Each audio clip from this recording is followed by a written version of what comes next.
Bienvenue avec Coach Max. Aujourd'hui, nous allons aborder un sujet important, celui des mécanismes inconscients qui peuvent nous pousser à revenir vers des relations toxiques. Allez, c'est parti. Beaucoup de gens, après avoir vécu une relation toxique, se retrouvent dans un dilemme émotionnel. Malgré tout ce qu'ils ont enduré, il arrive que l'envie de retourner vers l'autre, de réparer ce lien, se fasse sentir. Pourquoi ? Comment expliquer ce phénomène, surtout quand la logique, la douleur et la souffrance devraient normalement les pousser à partir définitivement ? Cette vidéo va explorer les mécanismes inconscients qui nous poussent à revenir dans des relations toxiques, parfois même après une rupture douloureuse. Nous allons aborder ces processus psychologiques cachés et donner des clés pour les comprendre et s'en libérer. 1. Le besoin de familiarité, la quête du connu. L'un des principaux mécanismes qui nous pousse à revenir vers une relation toxique est la quête de familiarité. Même une relation qui est émotionnellement destructrice peut, paradoxalement, se sentir plus confortable que l'inconnu. C'est comme une zone de confort émotionnel. En effet, nos cerveaux sont câblés pour chercher ce qu'ils connaissent, même si ce n'est pas toujours sain.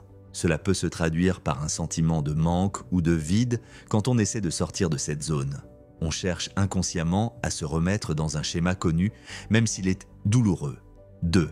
Le syndrome du sauveur, croire qu'on peut réparer l'autre. Un autre mécanisme psychologique clé est le syndrome du sauveur. Lorsqu'on a été dans une relation toxique, on peut développer cette illusion que si l'on redonne une chance à l'autre, elle changera ou s'améliorera. Cela renforce l'idée de « je peux réparer l'autre », ce qui est un lourd fardeau à porter. Cela peut être particulièrement vrai pour ceux qui ont un besoin émotionnel de se sentir utile et capable d'aider les autres. En réalité, on finit par se sacrifier pour quelqu'un qui n'a pas la volonté de changer et la dépendance affective s'installe, renforçant encore la relation toxique. 3. La peur du rejet et de l'abandon. La peur du rejet est une autre raison très puissante qui pousse à revenir dans des relations toxiques. Ce mécanisme inconscient est particulièrement marqué chez les personnes qui ont une faible estime d'elles-mêmes ou qui ont vécu des blessures émotionnelles dans leur passé.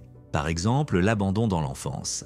L'idée de la solitude ou d'être rejeté par l'autre devient plus insupportable que d'être dans une relation qui, au fond, ne nous comble pas. Cela fait naître une forme de dépendance où la relation devient plus importante que notre bien-être personnel. 4. L'illusion d'amour, la confusion entre amour et souffrance. Il y a aussi un mécanisme mental plus insidieux, l'illusion que l'amour doit être difficile. Certaines personnes grandissent avec la croyance que l'amour véritable doit être douloureux, que le sacrifice et la souffrance sont des preuves de l'engagement et de la passion. Cette illusion peut les amener à retourner dans une relation où la souffrance émotionnelle est perçue comme un gage d'amour. Cette confusion entre amour et souffrance est très courante dans les relations abusives. 5. Le renforcement intermittent des comportements.